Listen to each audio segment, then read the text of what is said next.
Bueno muchachos, entonces buenas noches, ahora sí nuevamente, veremos si llegan alguien más, pues vamos a hacerlo. Vamos a continuar, ya casi que en este momento es oficialmente empezamos la parte de ciencia de datos e inteligencia artificial.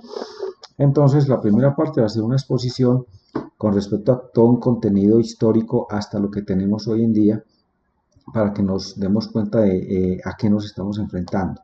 Yo siempre digo que para aprender a conocer de algo, de cualquier tema de ciencia o de tecnología, a veces nos quedamos corticos con conocer la historia y esto es muy importante. Entonces vamos a darle un poquito a esto porque cuando conociendo nosotros la historia podemos tener un poco de bases hacia dónde va el futuro o ser más realistas con lo que viene más adelante. Y les cuento que el programa pues es un poco ambicioso, nos va a tocar esforzarnos un poquito, pero en la medida que vamos trabajando pues vamos avanzando. Hay descuento acá y posibilidad con una empresa, con un grupo de ingeniería que nos contraten para hacer una formación similar a la que tienen ustedes, pero es al grupo de ingeniería de una empresa, unos 10, 12 ingenieros. La misma empresa les va a patrocinar todo esto, pero viendo las posibilidades y hablando con ellos, todavía están la gente con muy cruda en esta parte, en ciencia de datos, en inteligencia artificial, no saben qué es, todo el mundo habla de eso, pero no llegan a nada en concreto. Y aquí con este curso vamos a empezar a ver los resultados. Ya tenemos un bagaje muy general de lo que es Python. ¿Por qué? Porque es una de las herramientas que después vamos a ver. No es la mejor herramienta, Python no es la mejor, pero es la más ranqueada en inteligencia artificial y todas las grandes empresas se están pegando de ahí para hacer módulos. Si hablamos de IBM, Microsoft, Amazon, todas estas empresas están tratando de hacer componentes y todas se pegan al kernel de Python. Entonces, por eso es que estamos trabajando con Python. Tengan en cuenta, más adelante vamos a repasar un poco, no es la única herramienta, hay muchas otras, unas tendrán más ventajas, otras menos, pero todos los fabricantes del mundo están metidos con Python. Entonces, algo que ya ganamos ese recorrido que ya hicimos, no nos la sabemos todas, que de eso estemos conscientes, pero que ya vemos la filosofía de Python, así no nos la sepamos todas, ya vimos la filosofía, cómo funciona el entorno y todo eso. Entonces vamos a iniciar, les voy a compartir acá la pantalla, me confirman enseguida si la están viendo. Vamos a hacer una presentación, más o menos dura unos 50 minutos, ojalá no se nos corte. De todas maneras, si se nos corta, abrimos unos 10 minuticos, otra sesión para dar unas pequeñas instrucciones. Entonces, si alguno tiene alguna pregunta, me la pueden hacer en el transcurso y vamos a empezar con esta presentación. ¿Listo? Bueno, entonces el título es ¿ingresó alguien por ahí? Vamos a mirar si ingresó alguien. No, no ingresó alguien. Si de pronto se dan cuenta que ingresa alguien, me comunican por favor. Me confirman, ¿están viendo la pantalla?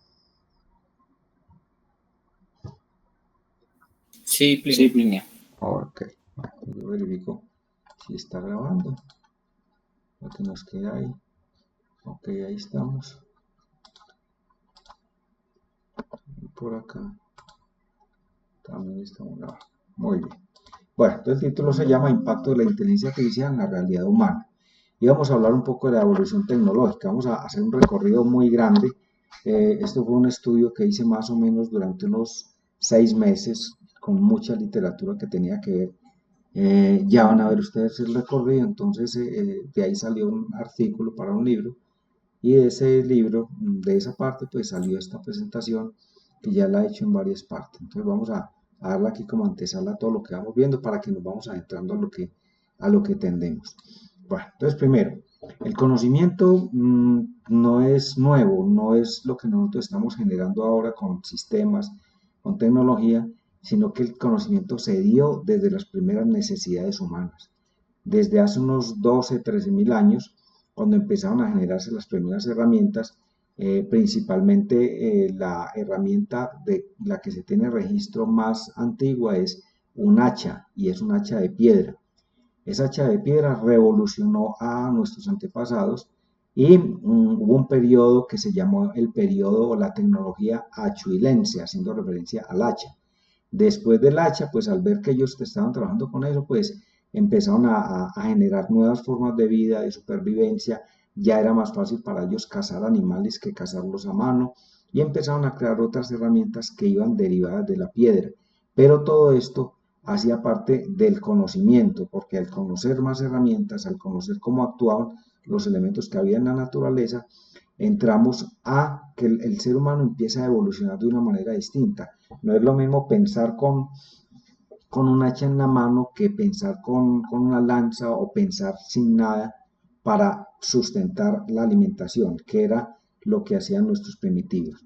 Bueno, luego de eso viene entonces también arraigado a las herramientas y al devenir humano es la supervivencia.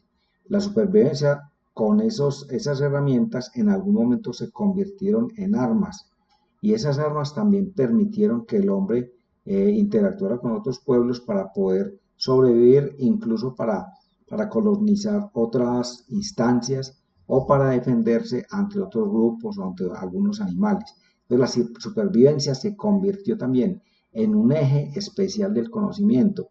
Si yo atacaba a un oso y el oso me mataba y yo no me defendía, no hacía nada, el solo hecho de tener herramientas y saber cómo empezaba a defenderme era conocer, era tener una experiencia previa para nosotros ir avanzando en esto.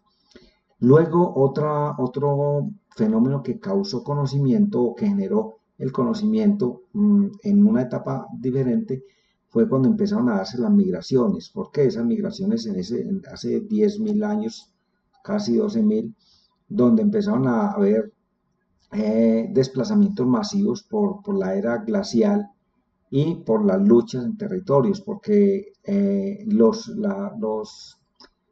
cambios climáticos que existían de un continente a otro eran muy violentos y las migraciones como se están dando hoy en día por otras cosas, por la parte económica, por guerra, han hecho que el hombre adquiera otras capacidades en un territorio nuevo. Si antes vivía en un territorio frío, se fue para un territorio desértico donde el calor tiene otras condiciones, eso hace que el ser humano empiece a pensar diferente y empiece a generar experiencia. Recuerde que vamos hablando de la experiencia, porque esa experiencia al final se van a convertir en datos que no los tienen ellos escritos hasta cierto modo, pero empiezan a recoger esas experiencias y a transmitirlas de generación en generación.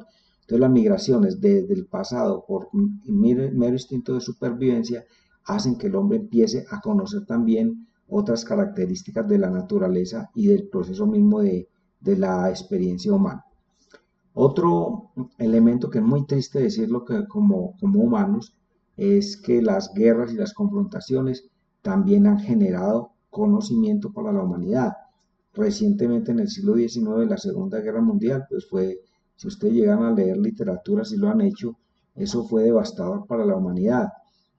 Pero de esas confrontaciones queda algo, y más que queda algo, los contendientes lo que hacen es, hablando de la Segunda Guerra Mundial, los que hacían los contendientes es reclutar personal con capacidades científicas para generar conocimiento extra en contra del enemigo o de la otra nación.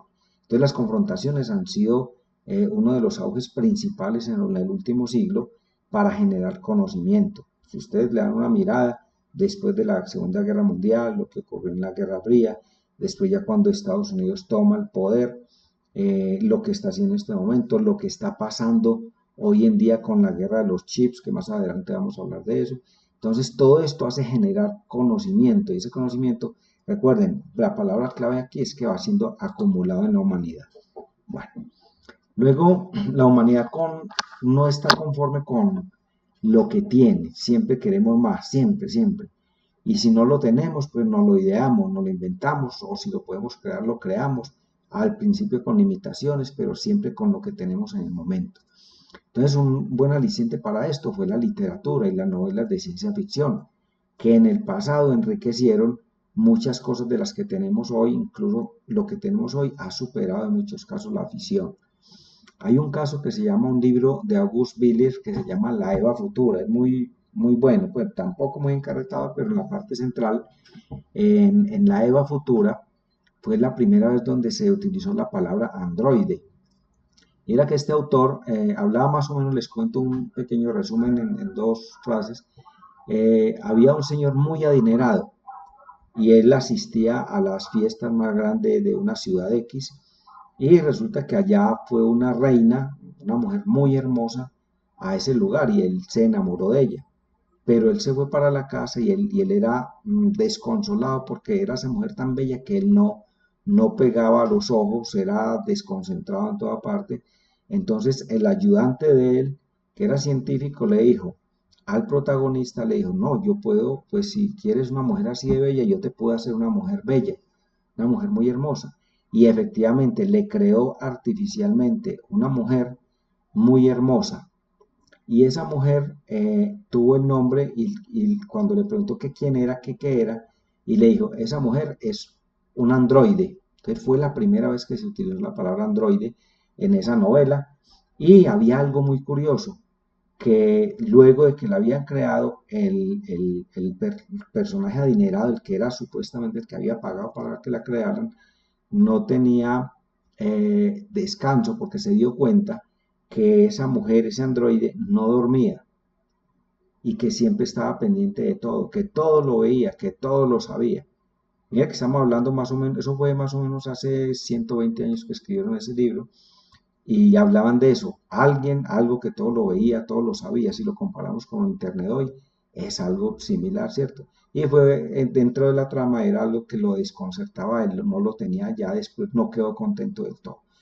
Otra novela muy famosa, Mary Shelley, en la novela de Frankenstein, todos hemos visto de pronto el monstruo Frankenstein, y en sí la trama trata es de darle vida a algo que no existe, y más que eso era tratar de hacer un hombre más o menos perfecto o más perfecto que los hombres normales y luchar contra la vida. Hoy en día también estamos tratando de hacer tecnología en técnicas de humanismo y transhumanismo para, para hacer monstruos como estaba haciendo Frankenstein. Hoy los llamamos robots o lo estamos llamando humanoides o androides, como lo decía en la Eva Futura.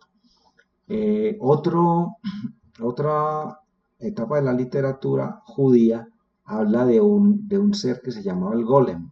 Ellos en tantas batallas que tenían en Medio Oriente hace muchos años, en las primeras civilizaciones, ellos iban perdiendo la batalla y a alguien se le ocurrió crear una figura de barro. Y esa figura de barro en un ataque de las batallas cobró vida y los defendió. Y los defendió pues y ganaron la batalla y de ahí el golem hace parte de una leyenda. ¿También de qué? De un ser inanimado, no humano, que trata de ayudarle a los hombres. Pues mire que vamos recorriendo algo ahí. Y hay otra novela más o menos casi de hace 100 años también, un poco más, de Karel Capek, que fue la primera persona a escribir un libro, el libro se llama Universal Robots, algo así, no recuerdo exactamente el nombre, pero ahí fue la primera vez que se utilizó la palabra robot.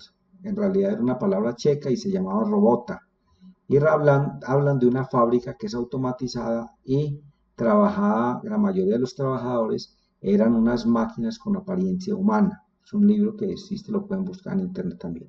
Entonces miren cómo vamos viendo que la literatura, estamos hablando hace 150, 120 años, donde empieza todavía a mostrarnos cosas que nosotros hoy en día nos fascinamos, pero que ya la podemos ver desde allá y que esa literatura se va volviendo una aliciente para los creadores de tecnología hoy en día.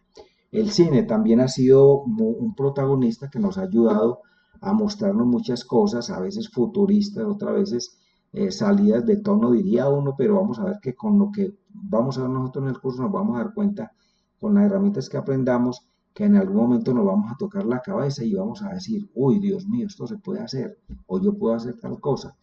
Sí, podemos llegar más allá. Entonces, en el cine se han hablado mucho de los robots hace mucho tiempo, de los androides, en la Guerra de las Galaxias de Isaac Asimov también se habla que la llevan al cine. La película Cyborg, por allá de los 80, los 90 también hablaba de un androide, un cyborg era como una persona híbrida entre humano y hombre, perdón, entre humano y un robot. Y los superhumanos o los superhéroes de las películas de cine que estamos acostumbrados a ver en los últimos 20 años. Entonces, todo eso ha mostrado hombres con unas capacidades especiales.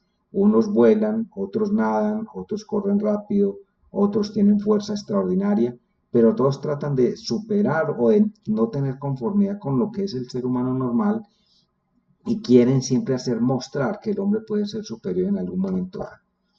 Bueno, ahora, con respecto a lo que es la inteligencia artificial, el conocimiento que hemos adquirido en la humanidad, nosotros vemos que empezamos a tener un dominio de los números desde hace unos 3 siglos, y cuando empezamos a dominar esos números de 3 siglos para acá empiezan a hacerse investigaciones en diferentes áreas. Entonces tenemos la física y la estadística, por ejemplo, donde la física ha aportado con muchos elementos, con la teoría de la relatividad como centro, como base, y miramos también la estadística, que es una ciencia que ha empezado a tomar conciencia de lo que esta información, de esos datos que tienen, que yo diría que fue una ciencia que tuvo su época, la estadística, durante muchos años, pero cuando llegó la informática con todos los datos, las personas que se llamaban estadísticos, o sea, una profesión se llamaba estadístico, y esas personas tenían puestos de trabajo en muchas partes. Yo recuerdo hace unos 30 años, conocí a algunos de ellos en empresas y hoy en día no se ven casi. Pero hoy en día, hace unos 4 o 5 años, con la inteligencia artificial, la estadística vuelve a tomar un repunte, pero con una potencia que tiene herramientas especiales para eso. Entonces, tenemos toda la matemática, la física, la estadística, y con la teoría de la información, con las personas, Shannon, me olvidó el nombre, la teoría de la información la diseñó este señor Shannon en el siglo pasado, donde esta persona fue la primera que definió, por ejemplo, esos conceptos que nos enseñaban en la escuela, que eran emisor, mensaje y receptor, o emisor, el medio y el receptor. Esas palabritas fueron creadas por la teoría de la información basada en matemática y en otros cálculos especiales de telecomunicaciones que se manejaban en ese tiempo, pero que hoy las tenemos ya reales. Allá eran teoría, hoy son reales. Otro esquema de la teoría de matemáticas es la teoría de grafos, algo muy importante. Y la teoría de gráficos juega un papel clave en los algoritmos especiales de inteligencia artificial, de ciencia de datos y en las técnicas de búsqueda modernas. O sea, con la teoría de grafos, por ejemplo, fue la base para que Google hiciera su motor de búsqueda. Ya han evolucionado con otras cosas, pero todo parte de ahí. Bueno, otro aspecto muy importante es el manejo del espectro. Cuando hablo del espectro, es el espectro electromagnético, donde a nosotros nos hablan de frecuencias. Entonces nos hablan de altas frecuencias, de bajas frecuencias y cada vez más altas frecuencias. Cuando hablamos de altas frecuencias, estamos hablando de frecuencias que manejan, por ejemplo, la tecnología celular. Entonces, hace unos años decíamos que teníamos tecnología 2E, 3E o 4E, 4LTE, algo así. Y hoy tenemos tecnología 5G. Era 4G, 5G. ¿Cierto? En realidad eso tiene muchas diferencias en cuanto a tecnología, pero la diferencia más grande que tiene es que tenemos herramientas más especializadas para dominar el espectro. Y dominar el espectro es entre más altas frecuencias, o sea, que en más alta frecuencia lo traducimos así en menos tiempo puedo pasar más datos. Y al pasar en menos tiempo más datos, pues puedo ser más veloz. Y si soy más veloz, entonces hace 30 años era demorado descargar, ni siquiera se podía descargar, pero sería demorado descargar una canción de MP3 hace años, o una película de 2 horas de duración, tiene su trabajo considerable. Cuando hablamos de 5G, es que esa película que hace 30 años se me demoraba 3 horas en descargar, hoy se me demora, supongamos, 20 minutos, pero con 5G es posible que se me demore 10 segundos. Mire, si tenemos en los dos extremos tecnología 5G, porque a veces tenemos en uno solo y crea un cuello de botella. El manejo del espectro aquí hace que toda la tecnología repunte y que cada vez la tecnología sea tanto más pequeña en algunos casos, pero las transmisiones que repuntaron a comienzos del año 2000 de las comunicaciones inalámbricas potencien esto del espectro. A más alta potencia, perdón, a más alta frecuencia podemos tener dispositivos, ojo, de menos capacidad de consumo de batería. ¿Qué quiere decir eso? Es un descubrimiento muy importante, porque en el pasado, yo recuerdo en el pasado, las hermanas mías tenían un secador de cabello y ese secador de cabello tenía un cable y ese cable tenía una cajita grande, pesada, que era el regulador y venía pegado. Hoy en día los portátiles, usted ve que tiene una cajita pequeña, pero los portátiles hace 20 años la caja era el doble de esas. ¿Por qué? Porque las baterías eran de más, requerían más capacidad para manejar más las frecuencias que eran más bajitas, porque hay una relación más o menos parecida, casi lineal, donde una frecuencia bajita requiere mucha potencia y una frecuencia alta requiere potencia, pero las señales son de menos amplitud, de menos capacidad de energía. Entonces, todo va yendo de la par. Bueno, otro elemento es la teoría de conjuntos. La teoría de conjuntos, que fue descubierta por allá también en los años 40, sirvió para nosotros con la información hacer un paralelo. Y ese paralelo es que los conjuntos que nosotros hacíamos en la escuela, conjunto A, conjunto B, o decíamos X tal que X pertenece al A y no pertenece al B, o que hacíamos dos circulitos verticales y trazábamos líneas entre uno y otro para simbolizar los conjuntos. Hoy en día, esa teoría de conjuntos es la base de las bases de datos modernas, hablando de las relacionales, de otras no relacionales y de otras que son vectoriales, que son unas bases de datos que poca gente habla, pero eso ya está. Entonces, la teoría de conjuntos, hagan de cuenta que un conjunto es un listado de datos y otro conjunto es otro listado. ¿Qué operaciones puedo hacer yo entre los dos conjuntos? Y eso fue la base para las bases de datos que revolucionaron a mediados de los 90 con las bases de datos SQL. Bueno, otro elemento, el álgebra booleana y el álgebra lineal. Con el álgebra booleana, pues, indudablemente esto revolucionó la electrónica y cuando se creó la parte de la teoría de la información, uno de los resultados era con qué herramientas se iban a medir las capacidades de información. Entonces, en ese sentido, Shannon y otros compañeros cuando decidieron apoyar todo eso, dijeron que con el álgebra booleana, o sea, que la información la iban a medir con ceros y unos. Ellos lo decidieron y hasta hoy, pues lo seguimos manejando. Habrá otras técnicas más adelante. Entonces, la álgebra booleana está involucrada en toda la electrónica digital y la lógica digital. Que esa álgebra booleana, pues va a tener un impacto ahorita que cuando empecemos a trabajar de la computación cuántica, porque ya va a haber otro tipo de ya no va a haber dos estados booleanos, el 0 y el 1, sino que entre el 0 y el 1 van a haber una cantidad que podríamos decir idealmente infinita de valores, que eso es lo que le va a dar más potencia a la computación que viene para las próximas décadas. Y el álgebra lineal, resumamos aquí el álgebra lineal, es que manejo de matrices, vectores y matrices. Cuando hablamos del álgebra lineal, es una herramienta que era hasta abstracta para los que estudiamos ingeniería, pero llegó la inteligencia artificial y retomó esa álgebra lineal y dejó que los algoritmos que hacíamos para aprender programación en las universidades no dejaran de ser algoritmos, que lo único que hacía uno era algoritmos de vectores y matrices para aprender a manejarlos y para de contar. No hacía uno muchas cosas porque ya llegaron las bases de datos y las bases de datos revolucionaron. Pero llega el álgebra lineal que ya tiene una base matemática muy establecida y llegó la inteligencia artificial y se pegó de muchas cosas, entre ellas una de las cosas fuertes fue el álgebra lineal, el manejo de matrices. Entonces en una matriz nosotros lo que hacemos es vaciar una tabla de datos y ya esa matriz la vamos a manejar con herramientas así como las listas de Python y otras herramientas que vamos a ver en frameworks especiales para manejar álgebra lineal que son muy potentes.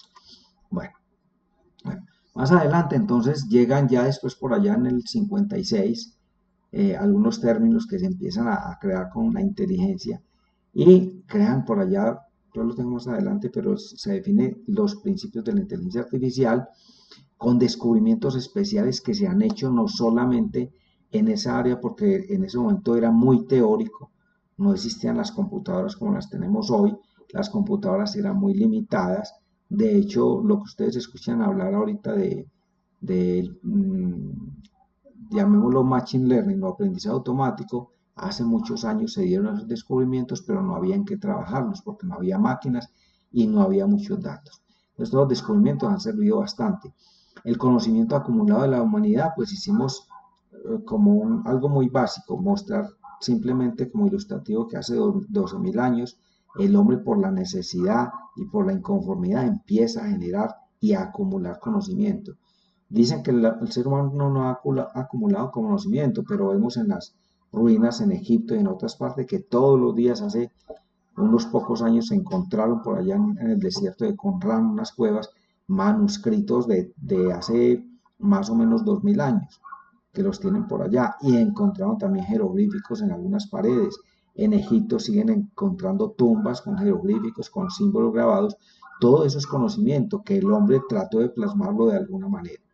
Bueno, luego lo que como les decía ahorita, la inteligencia artificial empezó en los años 40, 50, por ahí empezó a trabajar sobre algo, pero la catástrofe de la guerra, de la Segunda Guerra Mundial, cayó a los científicos porque los científicos tuvieron mucho, entre comillas, tuvieron culpa de la devastación que fuera tan grande por la bomba atómica y por los descubrimientos que se hicieron, porque no se le da prioridad al hombre, sino al enemigo, a matar al enemigo. Entonces muchas cosas surgieron de ahí y después de la posguerra hubo como una calma donde nadie quería hablar de nada, donde el ser humano fue degradado a lo más bajo, donde el ser humano empezó a darse cuenta del horror que había cometido y entonces la parte científica también menguó un poco en ese tiempo.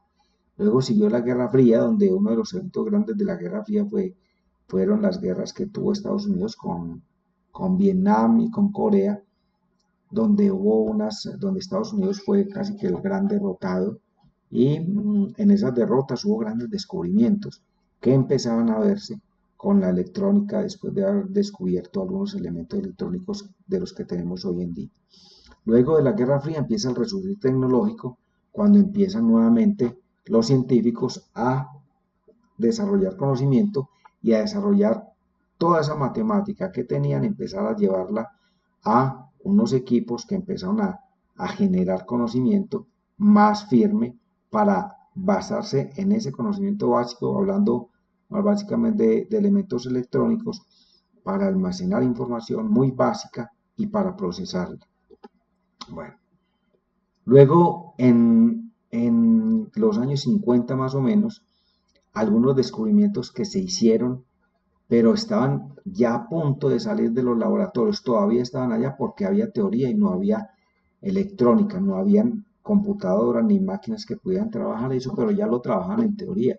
De hecho, si ustedes miran la historia, la biografía de todos estos científicos más o menos del 40 al 70, que tenían que ver con algo de inteligencia artificial, todos ellos eran muchos filósofos y electrónicos, o filósofos, teólogos, filósofos y científicos en otras áreas. O sea, no era, ellos ni pensaban en datos, ni pensaban en inteligencia artificial. Para ellos, como no había máquinas, ellos se sentaban a pensar y a desarrollar teorías, más pensándola no desde la locura, pero sí desde la sustentación matemática. Eran puros ensayos matemáticos sin llevar muchas cosas a la práctica. Entonces, por allá Alan Turing descubrió algo que era la máquina de Turing. Él hizo muchos descubrimientos, uno de ellos fue los más significativos, donde la máquina de Turing es un experimento en el cual en un lado de una pared hay una persona y en el otro lado una máquina, pero la persona está, digamos, chateando con esa máquina, pero él no sabe que es una máquina, sino que él sabe que está escribiendo, que le están respondiendo, pero él no sabe que es una máquina. Entonces, de ahí salieron una cantidad de conclusiones que empezaron es lo que se llama la máquina de Turing, y desde ahí se empezó a ahondar en otros principios. Y eso es, digamos, yo muchas veces digo, ese podría ser el principio de un chat. Yo estoy chateando y no sé con quién. Les cuento una experiencia. En el año 2006 yo trabajaba en una compañía, los portátiles eran muy escasos, compramos uno, se dañó, era Hewlett Packard, tuve que llamar a soporte de Estados Unidos y me dijeron, conéctese al chat. Me conecté a un chat, ojo que le estoy hablando del año 2006. Y cuando yo empecé a escribir, empezó a pedirme unos datos y esos datos, alguien se conectó. Vamos a ver si hay alguien por acá. Aquí está Alejandro. Bueno, Alejandro, bienvenido. Bueno, entonces, esa máquina, un chat que me conecté en el 2006 empezó a pedirme unos datos.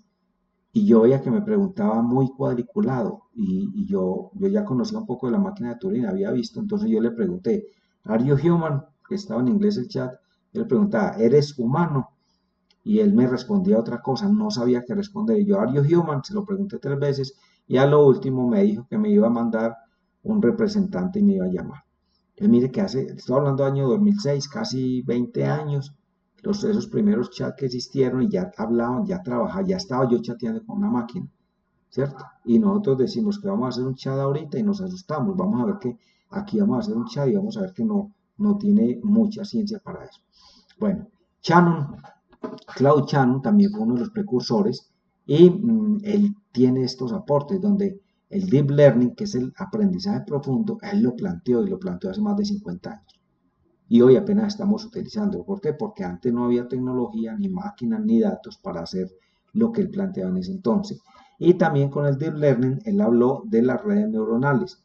Y las redes neuronales tienen que ver con lo que es aprendizaje profundo y tienen que ver con el comportamiento de unos estudios que se hicieron, como les decía ahorita, habían estudios de biología, filósofos, todos que miraban cómo funcionaba en este caso el cerebro y otras cosas de la naturaleza y empezaron a hacer matemáticas relacionadas con esto y eso es ese deep learning y las redes neuronales son las que estamos trabajando hoy en día con inteligencia artificial, la inteligencia artificial de este momento, porque la inteligencia artificial ha evolucionado también y la de este momento es otra que es muy potente por las máquinas y los datos que tenemos. Otro descubrimiento que empezó a salir de las aulas fue el perceptrón. El perceptrón, si ustedes lo comparan, una palabra que se llama percepción, percibir, ¿qué es percibir? Es captar información, es tomar datos. Entonces yo percibo con mis sentidos, con los ojos, con las manos, con los oídos, yo percibo datos. Entonces hay una capacidad que tiene el cerebro que la simularon matemáticamente y la llamaron perceptrón. ¿Cómo? ¿Qué es el perceptrón? Es cómo puedo hacer yo para captar algo, así como el ser humano capta datos. Entonces el perceptrón en realidad es el nombre que se le dio a una neurona artificial, una sola. Ojalá, estoy hablando de una neurona. Miren que aquí en la otra parte anterior decía redes neuronales, aquí estoy hablando del perceptrón. Entonces Marvin Minsky, que fue el creador, uno de los creadores que estuvo en el año 56 en Dartmouth. Dartmouth fue una conferencia que este señor John McCarthy citó en una universidad a unos amigos que eran medio científicos, apenas estaban estudiando, y los citó a una reunión y les dijo, venga, vamos a hacer una reunión, y él les dijo, ¿y de qué vamos a hablar? Pues no algo que tenga que ver como con ciencia o con conocimiento, divagaron, y al último él dijo, no, la conferencia es de inteligencia artificial. Fue la primera palabra, la primera vez que se pronunció la palabra inteligencia artificial, fue uno de los creadores. No podemos decir que el creador de la inteligencia artificial es una sola persona, sino varios. Marvin Minsky participó también. Marvin Minsky creó el perceptrón, o sea, el diseño de la primera neurona artificial, que se llama un perceptrón, y vamos a ver después un poco de teoría que es perceptrón, es simplemente una fórmula matemática que hemos visto desde por allá, desde los inicios de bachillerato.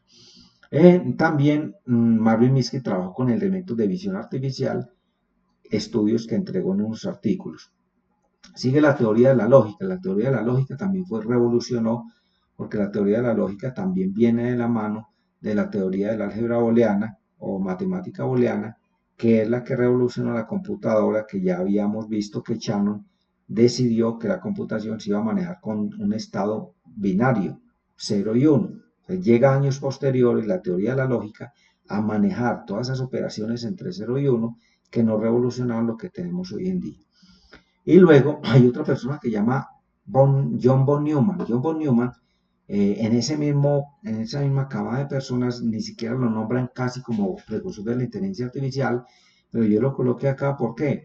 Porque John von Neumann fue, aparte de varios estudios y descubrimientos que realizó, describió la arquitectura que hoy se llama von Neumann. Y esa arquitectura es la arquitectura de los computadores que manejamos todos hoy en día. Todos. Hoy hay una arquitectura que llama RISC, hay otra que llama von Neumann, pero todos los PC, casi que los celulares, todos esos trabajan con la arquitectura von Neumann. ¿En qué se basa? En una electrónica que tiene memoria, que tiene procesamiento y que tiene una unidad aritmético-lógica. Entonces, todas las computadoras que tengan como base esos elementos, un procesador, un manejo de memoria y una unidad aritmético-lógica, eso hace parte de la arquitectura John von Neumann. Entonces, mejor dicho, John von Neumann, digamos, podríamos ser el que descubrió, el que inventó el computador moderno como el que tenemos hoy en día. Bueno, ahora, fuera del aula. Entonces, Vamos por allá, no tengo la fecha aquí exacta, cuando se descubrió el transistor, y el transistor revolucionó todo lo que tenemos hoy en día. El transistor es un dispositivo que tiene facilidades para hacer tres cosas. Sirve como, se me fueron, sirve como interruptor, como amplificador y se me fue la otra. Tiene tres funciones. Y esos transistores con tres funciones que anteriormente un transistor podía medir, se hacían con tubos de vacío y podía medir unos 10 centímetros, un cilindro de 10 centímetros por 4 centímetros de grueso, y así eran los transistores. Ya esos transistores con la microelectrónica que empezó a revolucionar, se crearon varios transistores juntos, conectados, los agruparon. Cuando los agruparon, hacían operaciones lógicas. Y esas operaciones lógicas ya en conjunto la llamaron chip. Y luego de ese chip, cuando empezaron a crearse los chips con miles de instrucciones, hay una tendencia en que la tecnología, la electrónica, se llama la ley de Moore, que dice que más o menos cada 18 meses o cada 2 años la capacidad de las computadoras se va a duplicar en velocidad o en procesamiento. Hasta ahora más o menos se ha cumplido y cada vez para cumplirlo las empresas de tecnología han tenido batallas muy grandes económicas con los gobiernos, con los desarrolladores de tecnología. Entonces crearon los chips y ya con millones de chips, de transistores, ya no eran 3, 4, 5 agrupados, sino millones de transistores agrupados en un chip, en una cápsula pequeña, empezaron a crear chips especializados con tareas muy específicas, y esas tareas eran la unidad aritmético-lógica, lo que decíamos ahorita con John von Neumann, tenía una parte de memoria y tenía una parte de proceso. Agrupando esas tres cosas en un chip poderoso con tanta capacidad, eso se llama un microprocesador. Y el microprocesador es el cerebro, es el Core 2 Duo, es el Pentium 5, el AMD, todo lo que manejan las computadoras, los equipos de videojuegos, etc. Bueno, el microprocesador es lo que llamamos la CPU, pero la CPU es un cerebro de la computadora. Pero hoy en día, con la CPU se pegó un salto muy grande a unos chips que se llaman GPU, una electrónica que se llama GPU, Graphic Process Unit, unidad gráfica de procesamiento o de procesamiento gráfico. Resulta que en la Universidad de Stanford algún día les dio hace varios años, no muchos. Ya las GPU existían, pero la utilizaban los gamers para jugar, para renderizar, para que los juegos fueran muy realistas por la velocidad de cómputo que requieren, eran de los gamers. Cuando uno tenía una CPU en la casa que valía 1,5 millones, un gamer tenía una que valía 12 millones. ¿Por qué? Porque tenían GPU, o ellos lo llamaban, tengo una tarjeta gráfica, y esas tarjetas gráficas en realidad muchas de esas eran GPU. ¿Qué es una GPU? Una CPU es digamos que un solo chip del procesador, pero una GPU es un arreglo que te puede traer 32 chips y cada chip con 2 núcleos. Entonces va a procesar, imagínense la proporción que tiene, ¿cierto? Entonces los microprocesadores hoy de CPU pasan a la GPU. ¿Y qué pasó con esa GPU que eran para juegos? Unos ingenieros en la Universidad de Stanford, no recuerdo la fecha, fue hace más o menos 7 o 8 años, ellos empezaron a hacer pruebas de algoritmos de inteligencia artificial muy básicas, pero como necesitaban capacidad de proceso, entonces empezaron a crear unos lenguajes de programación que se llaman CUDA, después los veremos, para programar en lenguaje C y programar las GPU. O sea, un programa que hacía yo normal para una CPU, yo cómo hago para que el programa lo trabaje la GPU, porque la GPU lo utilizaban eran los juegos, pero cómo hago yo un sistema empresarial para que la GPU lo utilice, para que no lo juego. Entonces, al ellos empezar a investigar con las GPU, los que hacían los microprocesadores, sobre todo una firma que se llama Nvidia, que es la que hace tarjetas gráficas, empezó a darse cuenta que estos ingenieros trabajaban eso. ¿Y qué hizo?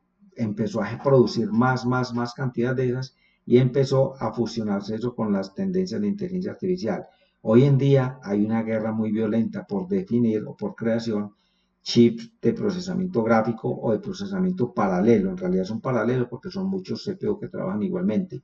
La China, hay una guerra que está enfrentada entre Estados Unidos y China, porque el productor está cerca de China, que es Taiwán. algunos los producen en Corea, y Estados Unidos está tratando de montar fábrica en Estados Unidos, pero en Estados Unidos la mano de obra es muy costosa, en Taiwán es barata, pero China está sediándolo allá a unos 2-3 kilómetros en la isla. Entonces hay una guerra que está confrontando. Estados Unidos trata de montar fábricas de chips, en Europa están tratando de montar. Hay unas fábricas especiales de grabado ultravioleta, de litografía, porque los chips se hacen realmente con tecnología de litografía muy precisa. Y hay unas fábricas que hacen parte de los chips de la litografía en Holanda, en el territorio europeo, pero la fabricación la mandan a hacer a Taiwán, la mayoría. Y Estados Unidos está vetando, ustedes de pronto se han dado las cuentas, las multas o los vetos que les han puesto a algunas empresas como Huawei, a Apple incluso, a Microsoft. La China le tiene unos convenios, pero no tiene la posibilidad de trabajar todo. Y todo eso se fragua en una guerra, pero es por el microprocesador. ¿Por qué la lucha hoy con los microprocesadores? Porque nos vamos a dar cuenta, y por eso es importante esta charla, que para yo hacer programas de inteligencia artificial poderosos tienen que tener muchos datos, y para manejar muchos datos tengo que necesitar capacidad de cómputo muy alta como una GPU o un conjunto de GPU. ¿Que quién las está comprando? Los grandes de la nube, Microsoft, Amazon, Google, para que nosotros hagamos los procesos de inteligencia artificial no en nuestras computadoras, sino en una computadora en la nube que tiene 64 procesadores trabajando en paralelo, mientras que yo en la casa o en la empresa tengo uno o dos. Esas cositas hay que conocerlas, así sea como cultura general, que después estaremos hablando un poco de eso.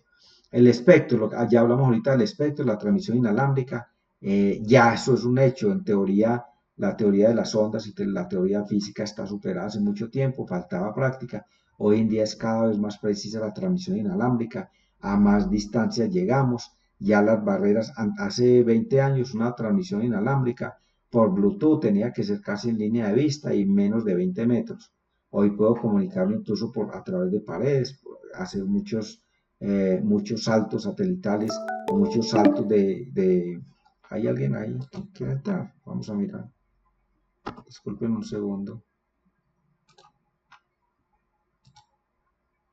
Bueno, bien acá. Bueno, vamos a continuar acá.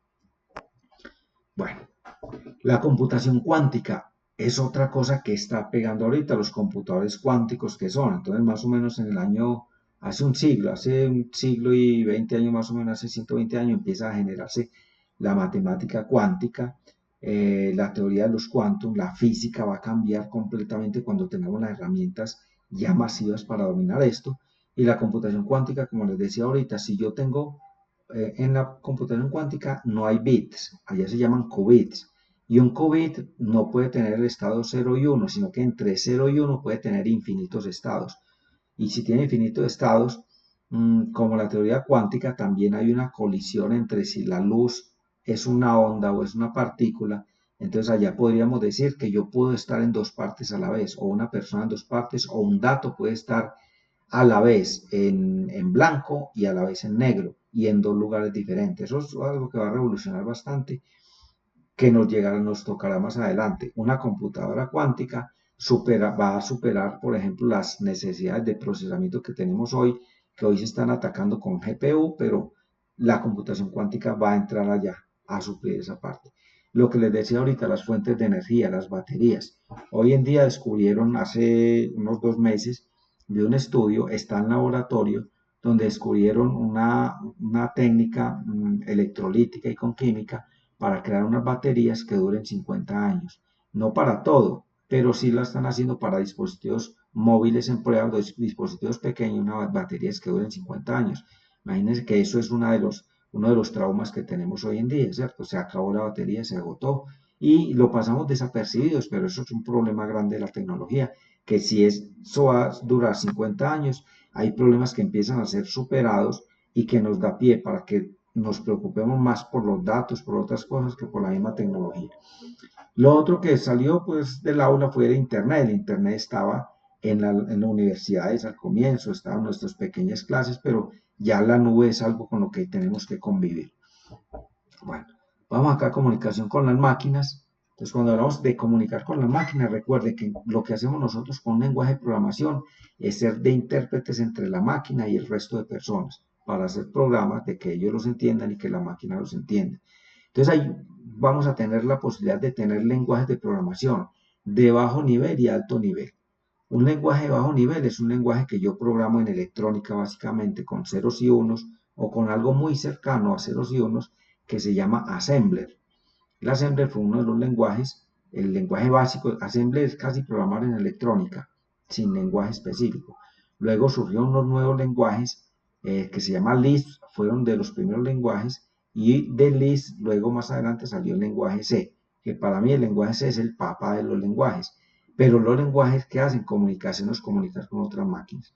Luego por allá a nivel de sistemas inteligentes salieron los sistemas expertos, que eran sistemas, como el nombre lo dice, eran expertos para sistemas expertos en un área específica. Entonces hacían un sistema experto en medicina y solamente respondía en medicina, y en medicina respondía de unos elementos solamente, porque eran alimentados por personas expertas para que siguieran una secuencia específica, pero eran unos inicios de inteligencia artificial.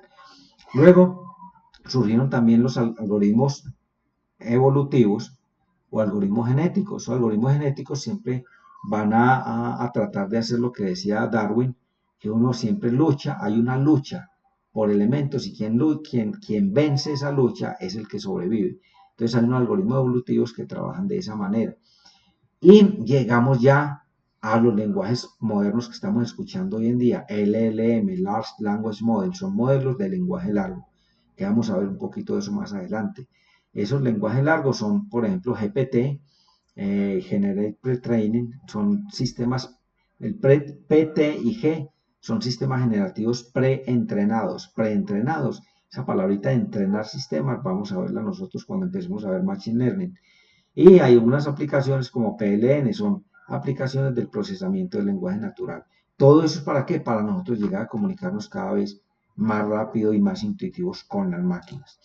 Bueno, en cuanto a lo que tenemos hoy en día, ¿por qué ha sido posible? Pues aparte de las investigaciones, porque muchas personas han aportado. Primero que todo, en Silicon Valley, por allá en el Valle del Silicio, en California, en los años 70, lo primero que empezó a darse allá fue una revolución cuando los transistores empezaron a crearse de una manera en unidades, ¿cómo las llamo? En unidades micro, donde empezaron a hacer chips muy pequeños, y ellos empezaron a inundar, a crear empresas de chips en California. Y esas empresas de un momento a otro migraron a Taiwán. ¿Por qué? Porque cuando eso en California, ejemplo, una hora de un empleo valía más o menos 25, 30 dólares. Y cuando eso valía entre 8 y 11 dólares en Taiwán.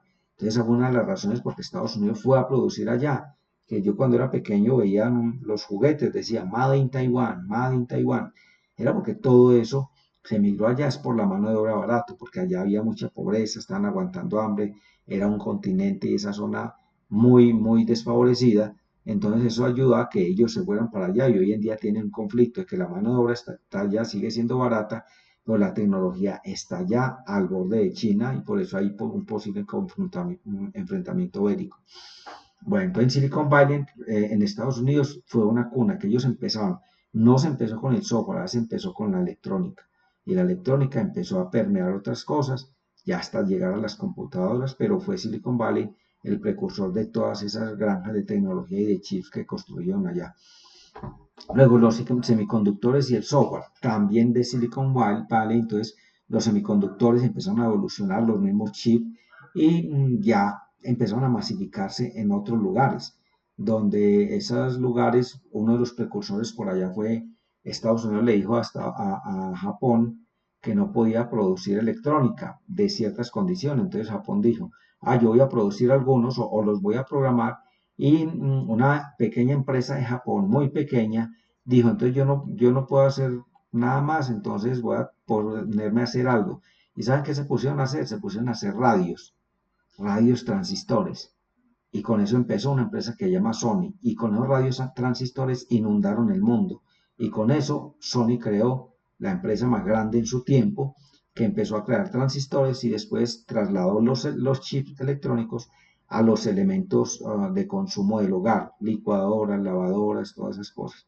Ahí fue son. Entonces la industria del semiconductor empezó a crecer allá hasta que despertó el software, y el software en Silicon Valley ya por allá a mediados de los 80 que empiezan estas empresas a surgir, vieron que eso era diferente cuando las computadoras personales salen, entonces empiezan a generar un ambiente nuevo donde el Valle del Silicio empieza a regar diseños y tecnología de hardware y de software para todo el mundo. Otro aporte importante para el conocimiento fueron las universidades. En Estados Unidos hay unas universidades que están rankeadas en lo que tiene que ver con tecnología. Hablamos del Instituto Tecnológico de Massachusetts, de Stanford, una que yo hace unos 30 años o más de 30 cuando empecé a estudiar, yo leía muchos artículos y libros de una universidad que se llama Berkeley.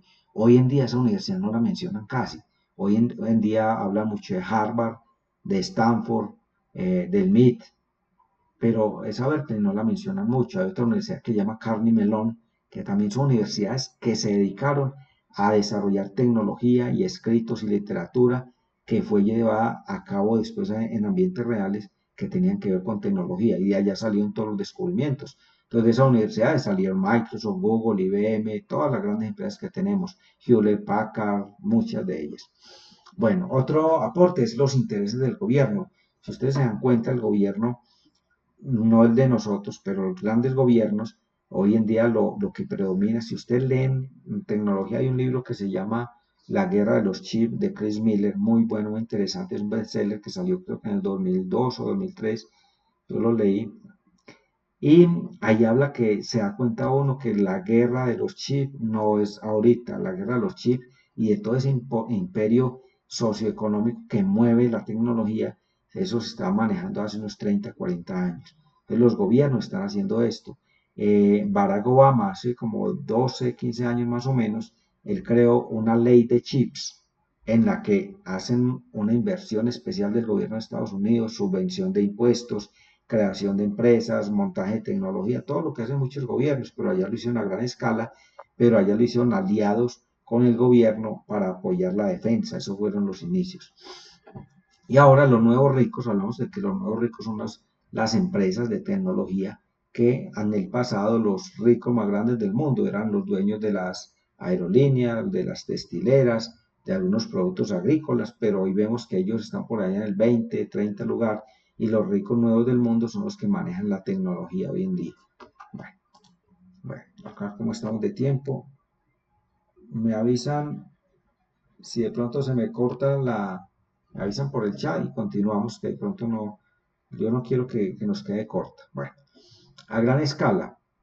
Entonces, hay proyectos que a gran escala se están dando paulatinamente desde hace varios años con más énfasis, y todo esto, todas estas cosas que estamos haciendo apuntan a que todo eso sea insumo para la inteligencia artificial. O sea, las herramientas que nosotros vamos a manejar con inteligencia artificial tienen que ver con todo esto es visión potencial. Entonces, primero, los semiconductores en Asia, que toda la fabricación, vayan a ver, Taiwán es una isla que está toda repleta, la supervivencia es de eso, no es de otra cosa. Las mejores fábricas de producción están allá. Ellos son los mayores productores, como el 40% hacia el mundo. El resto está regado en muchos países.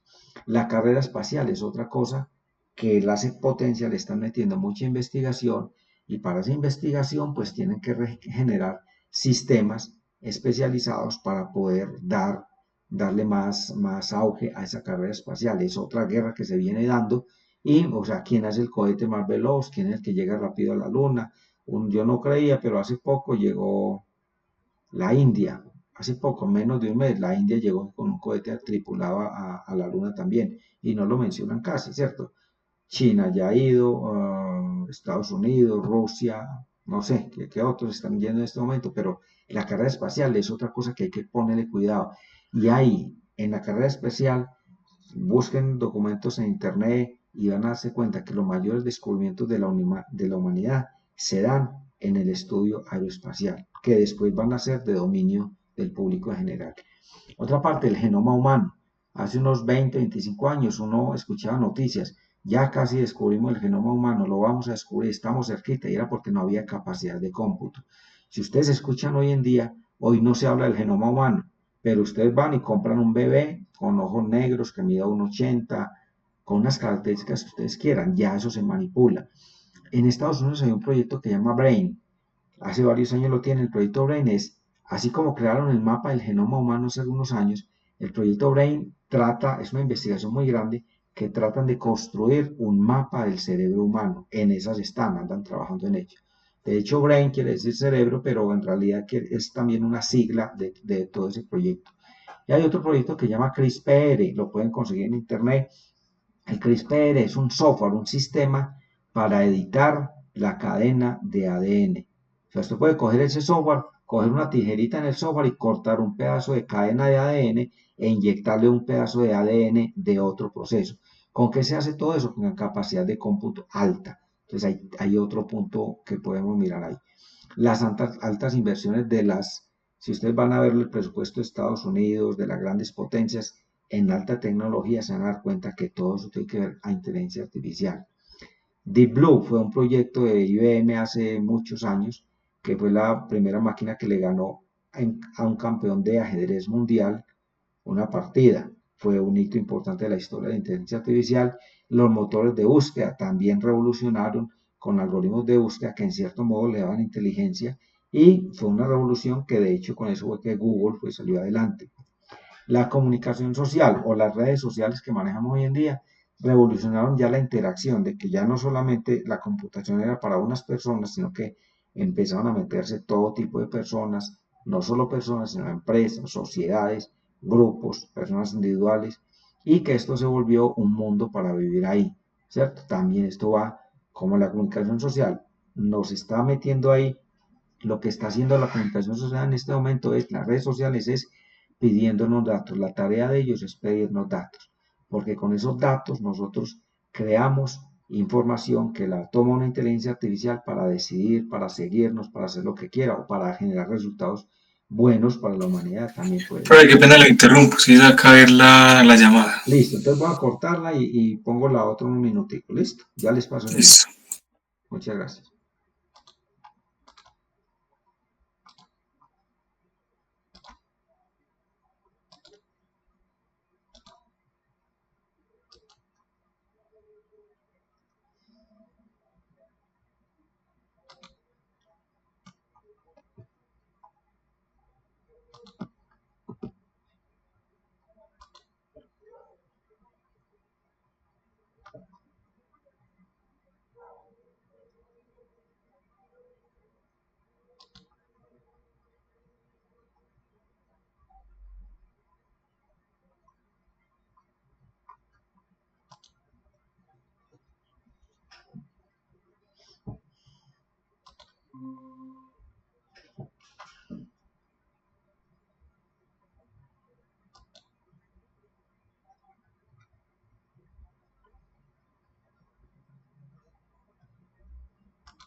Bueno muchachos, continuamos, les voy a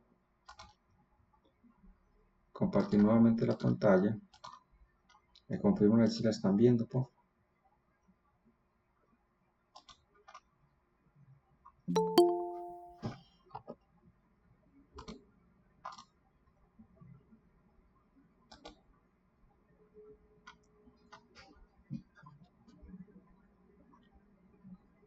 Bueno, continuamos acá entonces. ¿Me confirma alguien si está viendo la pantalla? Sí, se está viendo. Ok, gracias. Bueno, entonces íbamos acá, recuerden que son proyectos a gran escala, el Brain, el CRISP, Sí, profe. el gobierno, íbamos en motores de búsqueda, la comunicación social. Paremos en la comunicación social, ¿qué pasa? Les voy a dar dos ejemplos acá que yo sé que ustedes los han hecho, hemos encontrado con esto. Más o menos 2005, 2006 empieza a salir Facebook, ¿cierto? Y al año más o menos empieza a sacar una opción que sacaba un cuadrito en la fotografía y le decía, le preguntaba a uno que se etiquetara y era una moda, ya te etiquetaste en la foto, etiquete, te pide a uno que se etiquetara. Cada que usted se etiquetaba, colocaba su nombre, esa información iba a ser guardada en una base de datos y cada vez que usted la guardaba, eso iba acumulando información. Entonces allá está quedando. Otra forma donde él acumula información, recuerden, cuando uno va a validar una clave en un sistema, hoy no se usa mucho, pero todavía hay algunos que lo colocan, el CAPTCHA. El CAPTCHA es unos símbolos o unos números que me pide escribirlos, que son como borrosos y uno los escribe y ya lo deja pasar. El CAPTCHA también está mirando cómo usted ve los datos para él poderlo corroborar con datos que sean borrosos o dispersos para él hacer coincidencias y poder predecir. Otra, cuando usted abre también una clave que va a entrar a un sistema y le muestra una matriz con imágenes y le dice, marque las que sean motocicleta, entonces usted marca los cuadritos de motocicleta, o marque los semáforos, usted marca los semáforos, o marque los puentes.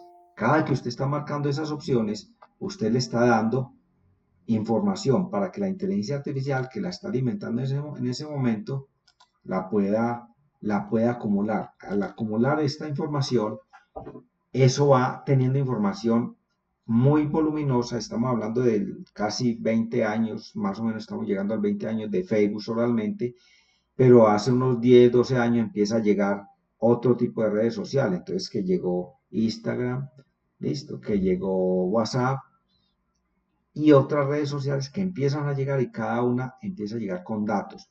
Esos datos que están quedando allá fueron los que le dijeron al creador de ChatGPT, tenía los algoritmos y el otro le dijo, venga que yo tengo los datos que usted necesita y usted tiene el algoritmo, juntémonos y hagamos un ChatGPT, hagamos un modelo que yo tengo los datos. Entonces empezamos a ver aquí que los sistemas de inteligencia artificial, unos, ¿cierto? Y yo no predigo tecnología ni nada de esto, pero yo les puedo decir esto. Hoy la inteligencia artificial se hace con datos históricos de hace mucho tiempo que nosotros lo estamos dando. Cada que vamos al Seguro Social, cada que nos llaman a lista en un colegio, cada que pagamos en una institución, cada que entramos al cajero electrónico, nos están tomando los datos, más que buscarlo y monitorearlo, están guardando esos datos. Saben que a las 10 de la noche en promedio yo me acuesto y que a esa hora prendo la red social. Entonces, ese dato, como ya lo sabe él, antes de prenderla, 2 minutos antes le manda a usted un mensaje y le dice, vea, este es el auto que usted está buscando. Entonces, todo eso hace parte de la información que nosotros estamos dando. Yo me atrevo a decir que una futura inteligencia artificial va a generar sus propios datos. No va a esperar que nosotros le demos datos, sino que los va a generar. Para él, con esos datos generados, antes nos va a sugerir cosas que nosotros a veces ni habíamos pensado. Entonces ahí llegamos a una hipótesis que dijo más o menos hace 6 años Facebook, que dijo que iba a ser un sistema que leyera el pensamiento humano. Y entre comillas podría ser como algo similar. Bueno, entonces llegan con toda esa información que hemos acumulado, llegan modelos que utilizan datos. Y uno de los modelos es el GPT, ¿cierto? Es Generate Pre-Trained, sistemas generativos preentrenados. Ojo, preentrenados. Pre es que antes, entrenados. ¿Qué quiere decir? Es que yo los entrené antes para que él me dijera las cosas.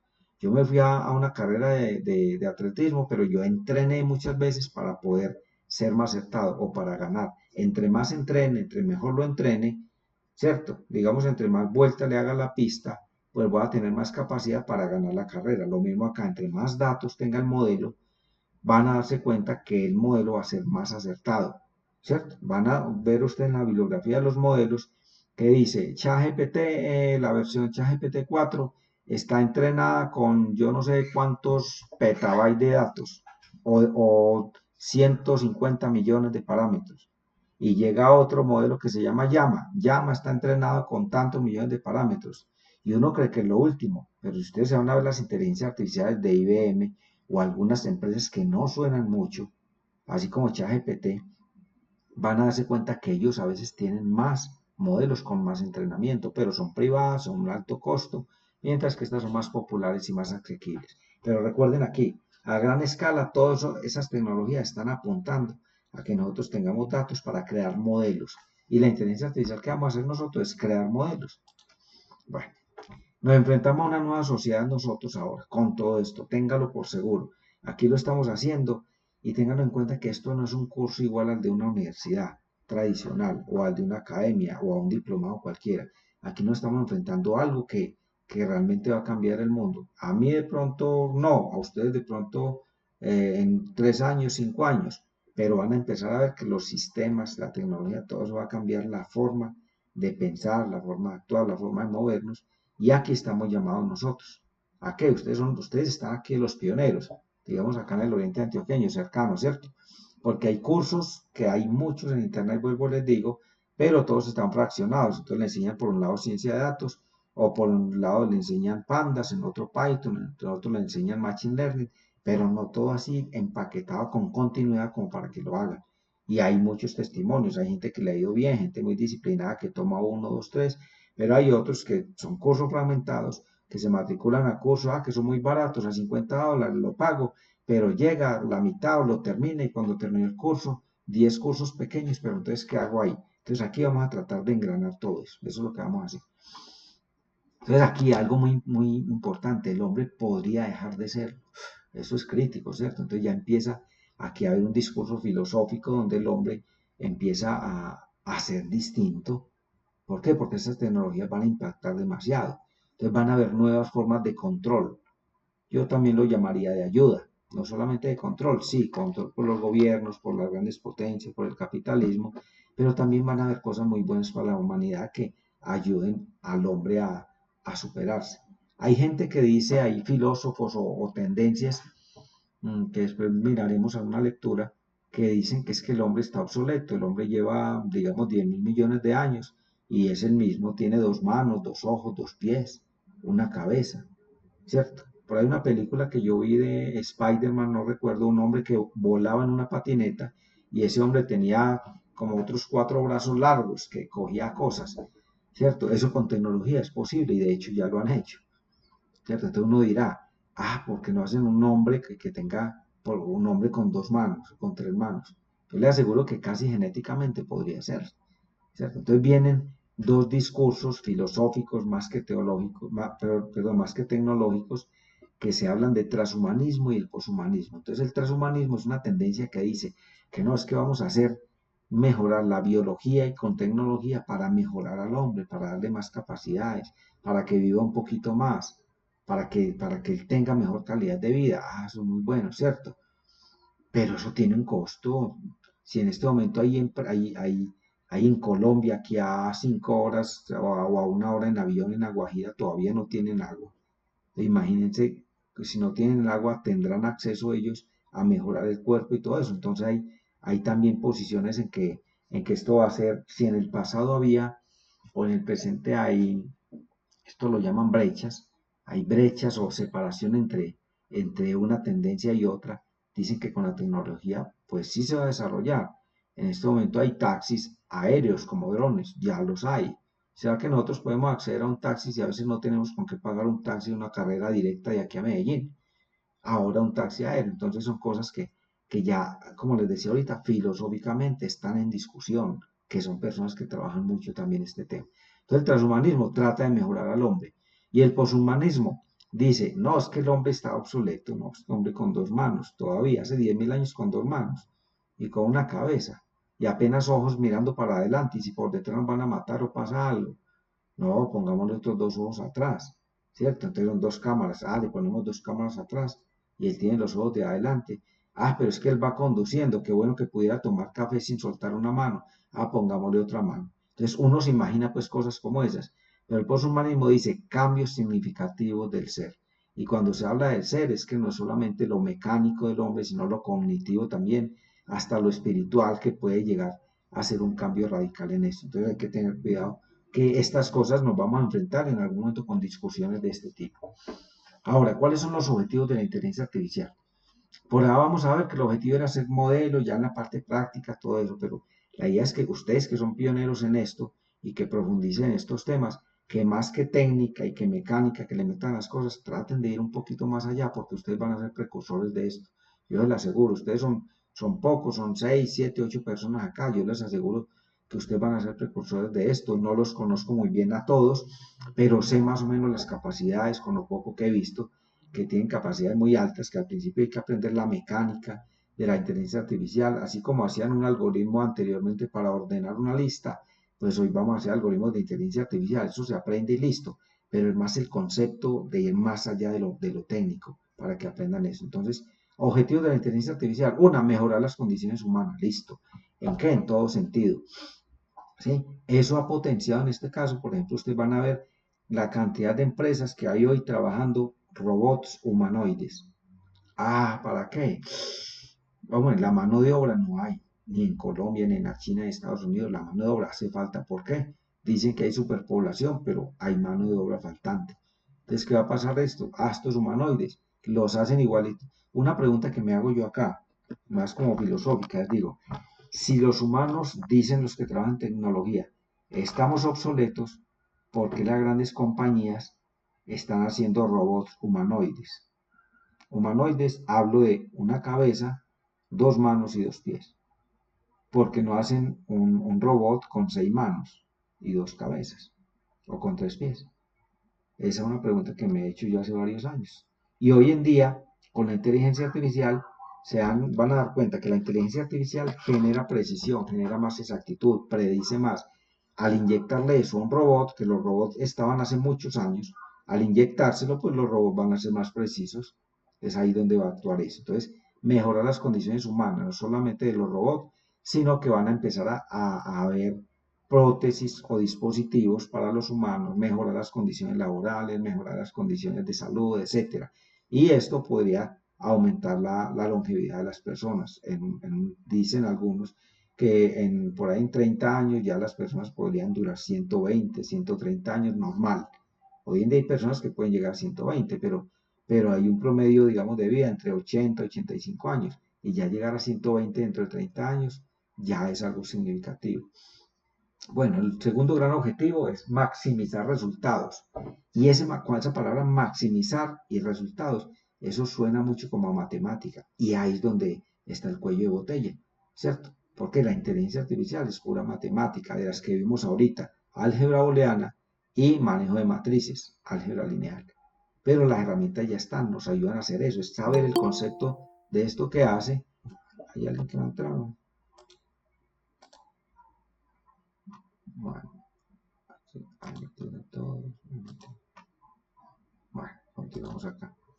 Entonces, esa parte de maximizar, recuerde cuando veían por allá en cálculo, en matemática, una curva, y a uno le decían, calcula el máximo, el punto máximo, ¿qué valor es? Entonces, eso tiene con eso, en una curva, el máximo, ¿qué quiere decir? O el mínimo, ¿qué quiere decir? Entonces, cuando un algoritmo de inteligencia artificial llegue al máximo, él dice, sí, ya puede decidir, y eso lo hace muy rápido. Entonces, un objetivo de la inteligencia artificial es lograr resultados, maximizar los resultados. ¿Cuáles pueden ser? Uno, maximizar las ganancias. U otro puede ser minimizar las pérdidas. Eso es. Entonces, ¿para qué? Esos resultados para lograr la eficiencia y para mejorar la productividad. Es otro objetivo muy grande.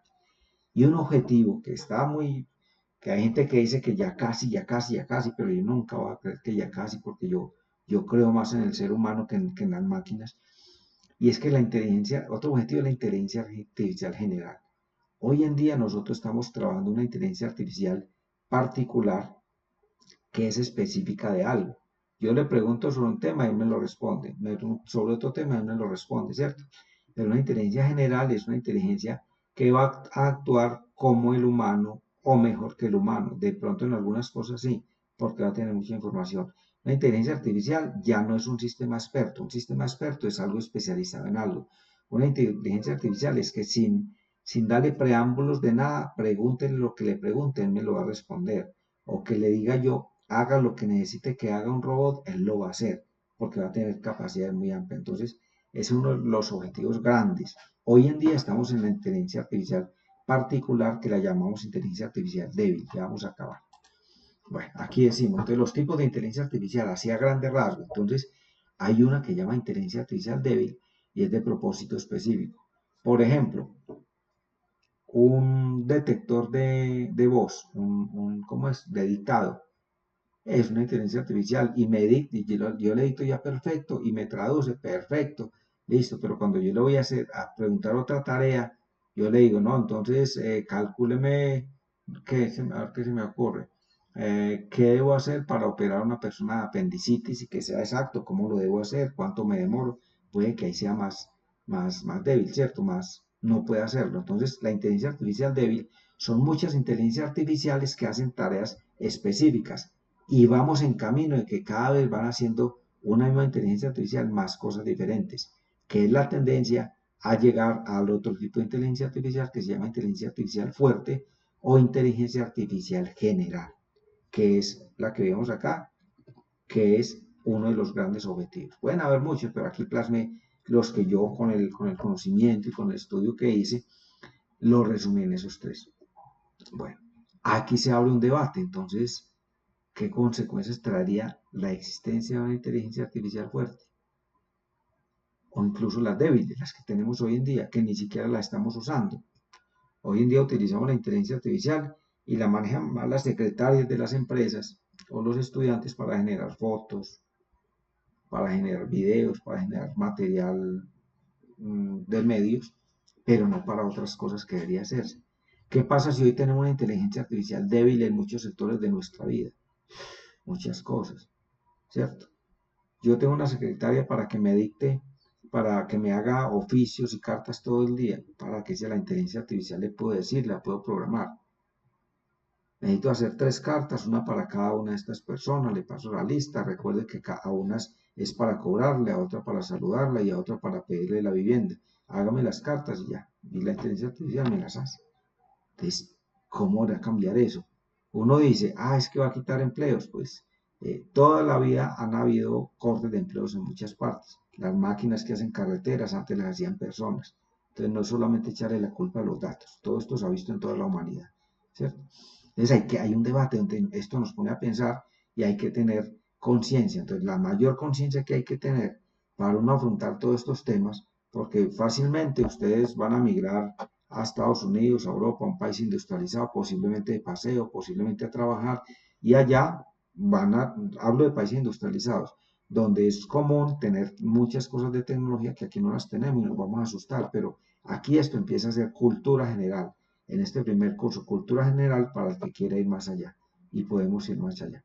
Entonces hay que ser críticos con eso. Ahora, ¿qué aplicaciones? Yo digo, es imposible colocar las aplicaciones de inteligencia artificial. Son infinitas, diría yo, con lo poco que he trabajado, ¿cierto? Entonces, visión artificial, espectacular, una. ¿Para qué visión artificial? Les doy un ejemplo. Yo trabajé en un hospital muchos años y llegaba un radiólogo cada 8 días a leer las radiografías de toda la semana. O sea que si usted se quebró un pie, tenía que esperar que el radiólogo viniera el viernes a leer la radiografía, a ver cuál va a ser el tratamiento o qué tipo de yeso le van a colocar o qué tipo de operación. ¿Sí? Él llegaba, la miraba y porque ellos, de hecho, los radiólogos, para leer una radiografía, ellos hacen un posgrado o un doctorado, no sé si es doctorado o posgrado, y se demoran 4 años solamente para aprender a leer radiografías, entre comillas, pues otras cosas, pero más o menos eso.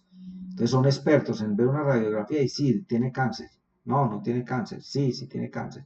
Entonces un radiólogo se demora cada 8 días haciéndolo, cuánto se demora, y falta ver. Entonces un radiólogo, entre más experiencia tenga, el ojo se va desgastando y entre más experiencia tenga, pues va a decidir más rápido. Entonces, un radiólogo, por muchas radiografías que haya leído, ojo pues, que haya leído en 10 años de historia clínica, yo creo que no ha leído 20.000 radiografías en 10 años, ¿cierto? Y un sistema, entonces él va a decidir con la experiencia de 20.000 radiografías durante 10 años, y son las que él analiza con el criterio de él que ha aprendido, y llega a una inteligencia artificial y dice, yo puedo leer radiografías, los síntomas, pero yo tengo una base de conocimiento de 5 millones de radiografías. Y esas 5 millones de radiografías están leídas por expertos de 10 países y en total son 150 radiólogos. Entonces, ¿a quién le creo yo? ¿O cuál tomo? Entonces ahí es donde dice uno, uy, ¿la inteligencia artificial sirve o no sirve? Claro que sirve. Con visión artificial yo le inyecto 10 millones de radiografías y la certeza puede ser muy aproximada. Otro tema, hay muchos temas de visión artificial, más adelante veremos. Otro, la programación en lenguaje natural. Todas estas aplicaciones que ustedes ven de reconocimiento de voz, de traducción automática, de lectura de los labios, de que pone a una figura, a un avatar, a hablar la misma frase o el mismo párrafo en 10 idiomas distintos. Todo es procesamiento de lenguaje natural, ¿cierto? A clonar voces, a duplicar, a hacer todo lo que ustedes quieran. Es una línea de la inteligencia artificial. El Machine Learning y el Deep Learning. Machine Learning es aprendizaje de máquina o aprendizaje automático. El Deep Learning es Deep, quiere decir profundo. Learning, aprendizaje profundo. Entonces, si el Machine Learning es aprendizaje de máquinas, el Deep Learning es un subconjunto. Después lo veremos en detalle, el Machine Learning, y es para trabajar ya con algo más, como dice el nombre, más profundo, más exacto, y trabaja ya con redes neuronales. Bueno. Otra aplicación es la robótica. Vuelvo y les digo, hay muchos tipos de robots, pero digamos los humanoides que están saliendo hoy en día, ¿por qué salieron y por qué no salieron hace 10 años, hace 5 años? ¿Por qué? Porque la inteligencia artificial los potenció para que salieran más rápido. La robótica es mecánica, ¿cierto? Pero hoy en día la mecánica, si fuera mecánica sola o con pocas instrucciones o con poca capacidad de respuesta, pues serían muy lentos. Pero la robótica como la tenemos hoy en día, ya ustedes ven humanoides que responden con muy alta precisión, aprovechando toda esa mecánica, más los algoritmos de inteligencia artificial. Bueno. Otra, el razonamiento lógico. Las aplicaciones de razonamiento para deducir cosas críticas, elementos críticos, además de basarse en datos, vamos a ver que hay otros tipos de aprendizaje que son supervisados y no supervisados que pueden sacarle jugo a una información que la reconozcamos o a otra que no la reconozcamos. ¿Qué es una información que no reconozcamos? Una información que no sabemos qué es, ¿cierto? En 10 millones de registros no sabemos de qué se trata. Entonces el sistema de inteligencia artificial con un razonamiento empieza a agrupar esa información, esos 10 millones de datos, en grupos según las características y las distancias que se miden con álgebra euclidiana. Recuerden cuando hacemos la distancia entre dos puntos de una recta por allá en la escuela. Entonces eso es geometría euclidiana. Aquí se hacen entre dos puntos. ¿Y cuáles puntos? Cada punto es representado por un dato. Entonces, dos datos más cercanos me pueden dar resultados muy importantes que más adelante veremos. Algoritmos genéticos, como les decía, ahorita esos algoritmos son los que compiten en ellos, cuál es el que genera mejores resultados y ese es el que va a dar los datos. Y sistemas expertos son, digamos, sistemas que van por una sola línea, o sea, no son generales como vimos ahorita. Bueno, ¿qué hay en actividad? ¿Qué existe hoy en día?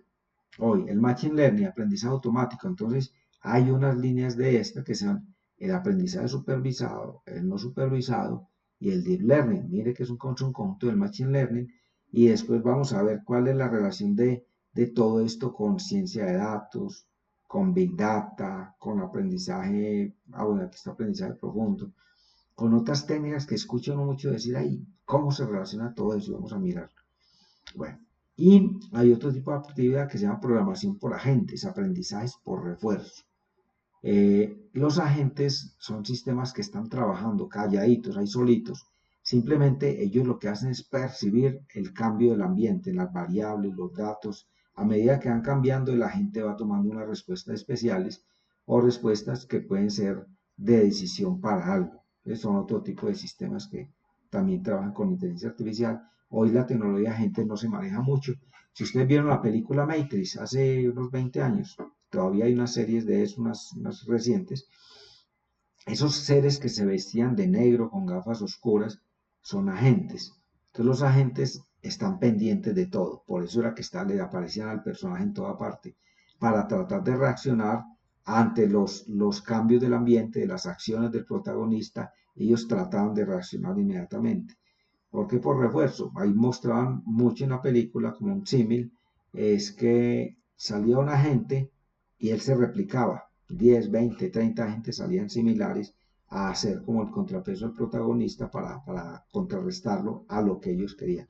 En realidad es un agente, es algo que está automáticamente el sistema esperando qué variables del entorno cambien. Cuando hablo del entorno, no es solamente físico, sino digital y lo que tiene el sistema en el momento. Bueno, ahora, ya casi terminamos, muchachos, qué pena. ¿Quiénes controlan? Entonces, ¿quiénes están controlando la inteligencia artificial y toda esta parte de la tecnología? Entonces, hay que tener en cuenta los gobiernos y las potencias, empezando por las potencias grandes. En este momento, el conflicto grande China-Estados Unidos. Que si compro Huawei, sí o no. ¿Qué problema que es que en China hacen los iPhone y resulta que los venden en Estados Unidos y bien costosos? ¿Qué pasa? ¿O qué pasa en Taiwán? ¿Cierto? ¿Cuál es la guerra de Taiwán con TSMC, la empresa allá? O con las empresas que generan las máquinas de ultravioleta que son holandesas, y esas de Holanda yo creo que son de Philips, la empresa Philips, que nunca se volvió a mencionar, pero allá es la que está haciendo esas máquinas, ¿cierto? Entonces, esas grandes potencias están tratando de controlar, están tratando de montar fábricas de chip, pero una fábrica de chip no se puede montar en cualquier lado.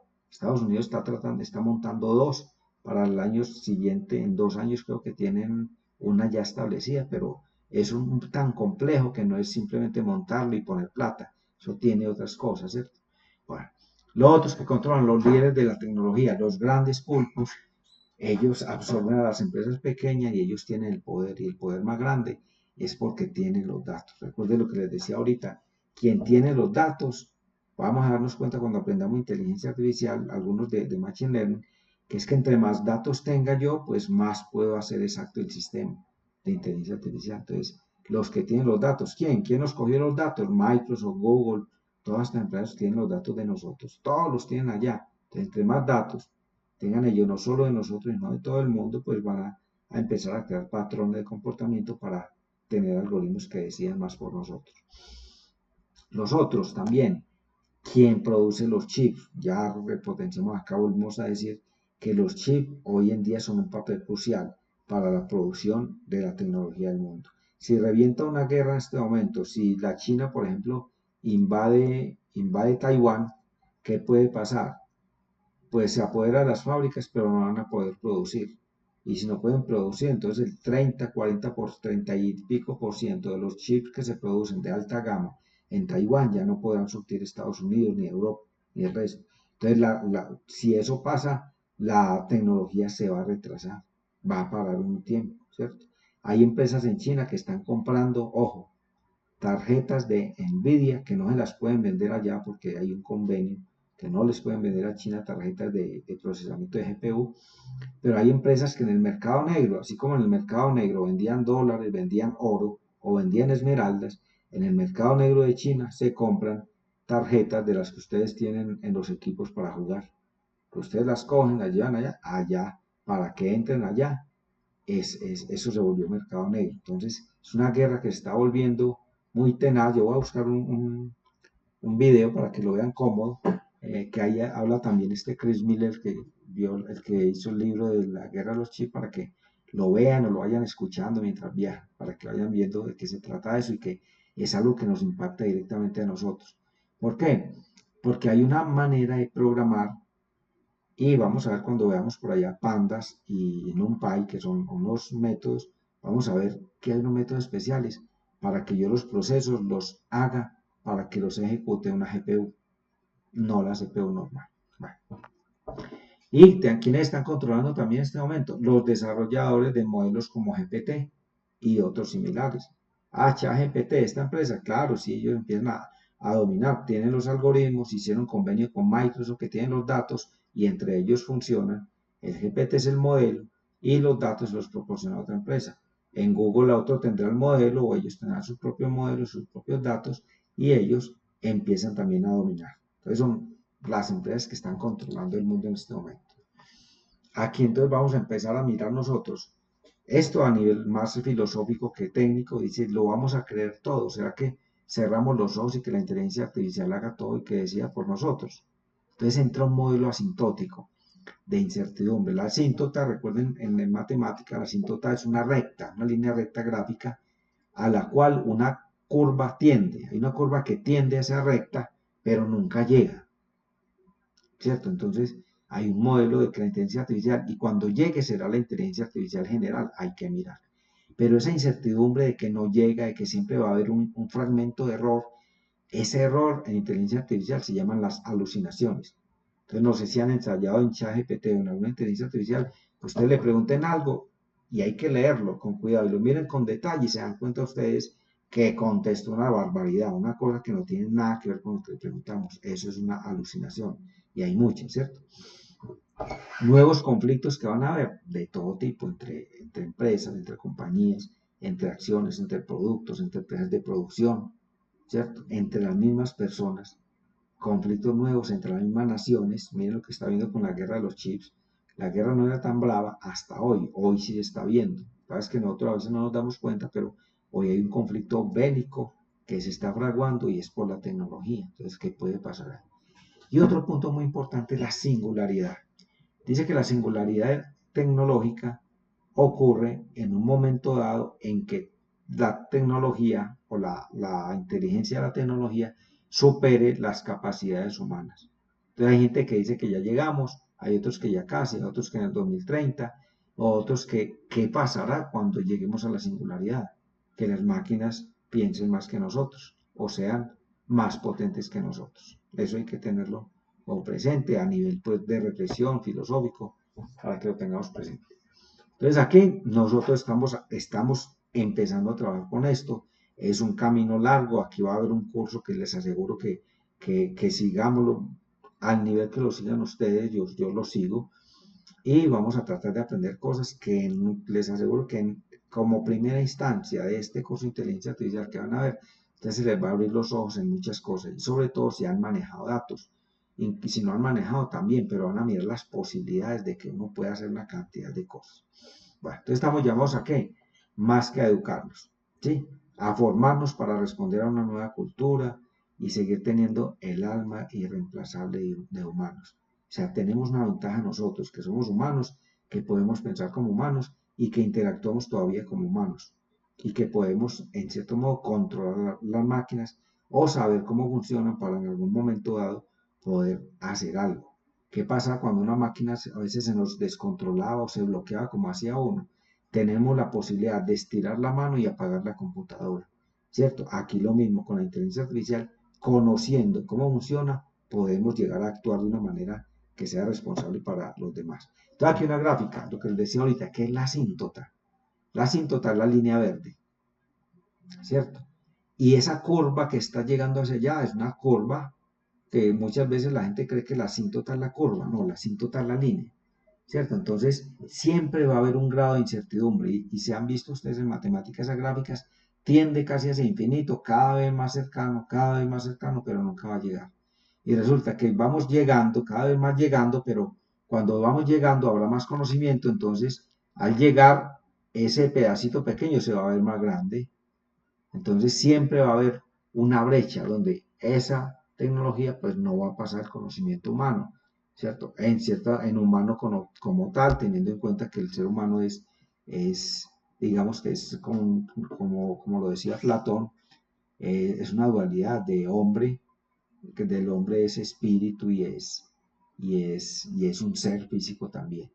Entonces aquí tenemos esa posibilidad nosotros como personas de que esa incertidumbre siempre va a permanecer, así crezca, así llegue más pequeña el grado de error, porque ese grado de error que dice incertidumbre es lo que nos va a generar cuando una decisión la tomemos en esa incertidumbre, en ese error es lo que llamamos una alucinación, pero a veces no la vemos, entonces ahí tenemos que estar despiertos nosotros para eso. Aquí hay una gráfica de la GPU y la CPU, como una pequeña diferencia. Entonces, una CPU, digamos esta que tengo aquí azulita, tiene dos núcleos, una Core 2 Duo. Y una GPU, miren lo que tiene, puede tener 32 núcleos, o sea, 32 procesadores ahí. Entonces, miren la capacidad que tiene una GPU. Y ahí están haciendo técnicas diferentes de arreglos de GPU, otras cosas para potenciar. Entonces, miren que no es lo mismo hacer nuestros algoritmos para la empresa en una CPU que una GPU. Y la GPU vale 12 millones, una computadora con 2 GPU con alta potencia, entonces no la podemos comprar. Pero entonces, ¿cómo accedemos? Las empresas en la nube están tratando de colocar GPU No todas lo tienen. Hay procesadores complejos, pero empiezan a tener GPU. ¿Para qué? Para darnos servicio a nosotros. ¿Qué vamos a hacer nosotros? Hacemos nuestros algoritmos y los subimos a la nube para entrenarlos allá, que haya así mucha capacidad de cómputo. Nos devuelve el resultado de una manera muy rápida. Entonces un robot que está caminando, un bípedo, está caminando y ve una escala, es posible que él esté respondiendo ahí mismo, pero puede que haya que cuando lo entrenó estuviera colgado de unas cuerdas porque ese entrenamiento lo estaban haciendo directamente en la nube. Ya cuando el modelo está creado en la nube, bajamos el modelo y el modelo lo podemos trabajar localmente. Entonces, miren la diferencia aquí, solamente miren el dibujito a nivel de capacidad de cómputo que puede ser, ya les queda pues como inquietud para que lean diferencias de uno y otro, qué capacidades tiene una GPU para ir pensando en eso. Bueno, y esta es una alucinación, esta me pasó en marzo 12, este año, donde yo le pregunté, le dije, me da una lista de los 5 LLM más populares del 2024. Y miren lo que me mostró. Entonces, lo que me mostró es esta incertidumbre que vemos acá. Él no me mostró un listado de lo que quería, simplemente yo hice varias pruebas y miren lo que me salió. Al otro día le hice esta misma pregunta y me sacó el resultado. Entonces uno cree o no cree. ¿Cómo validamos la respuesta a una inteligencia artificial? ¿Le creemos todo o no se lo creemos? Entonces ahí está el dilema para que nosotros empecemos a conocer esa parte filosófica, es cómo estamos trabajando, que no nos volvamos solo mecánicos, sino pensar las cosas también. Vamos a hacer un curso diferente al que usted hace en el Harvard, en MIT, en toda esa parte, porque todo es muy técnico, pero la parte cognitiva del ser humano como tal hay que meterla un poquito ahí y van más allá. Hay un señor que no recuerdo, Lanier, no recuerdo el nombre, él trabaja hoy en día en Microsoft y él trabajó con uno de los precursores de inteligencia artificial, trabaja con tecnología hace muchos años. Él estudió tecnología y hace 12 años estudió filosofía. Y esta persona dice, le preguntaron a él en una entrevista, ¿y usted por qué estudió filosofía y sigue trabajando con las empresas de tecnología? Y se lo digo a ustedes también, no para estudiar filosofía, pero sí empezaba a preguntarse más por el ser, por las capacidades a lo humano que tiene la tecnología. Entonces a él le preguntaron, ¿y usted por qué esto? ¿Por qué sigue la parte de línea filosófica y sigue también trabajando mucho tecnología? Y él respondió, él dice, es que las empresas de tecnología no tienen quien hable. Entonces, los que tenemos sentido humano son los que estamos hablando, somos los voceros de esas empresas de tecnología. ¿Para qué? Para ayudarles al interior y para ayudarles a comunicar lo que están haciendo al exterior. Y eso yo lo corroboré con unas listas que vi en los lados de California, eso fue con noviembre pasado, donde contaban en un artículo, no fue una lista, un artículo de un periódico, algo en una parte lo vi, que decía que se están contratando muchas personas del área de humanidades y filosofía en el Valle del Silicio. Raro, pero coincidió. Cuando vi a este señor Lanier, pues me acordé de él. Bueno, entonces era todo. No sé si tienen alguna pregunta, alguna observación así que les haya quedado como con un bagaje más o menos general. Fue muy rápido, esto era para hacerlo casi que en 2 sesiones, ¿cierto? Pero eh, yo quería que esto lo vieran porque esto abre un panorama general a todo lo que vemos ya al día en adelante, ya es la parte técnica. Entonces, no sé si alguna observación, Juan Pablo, Gabriel, Brian.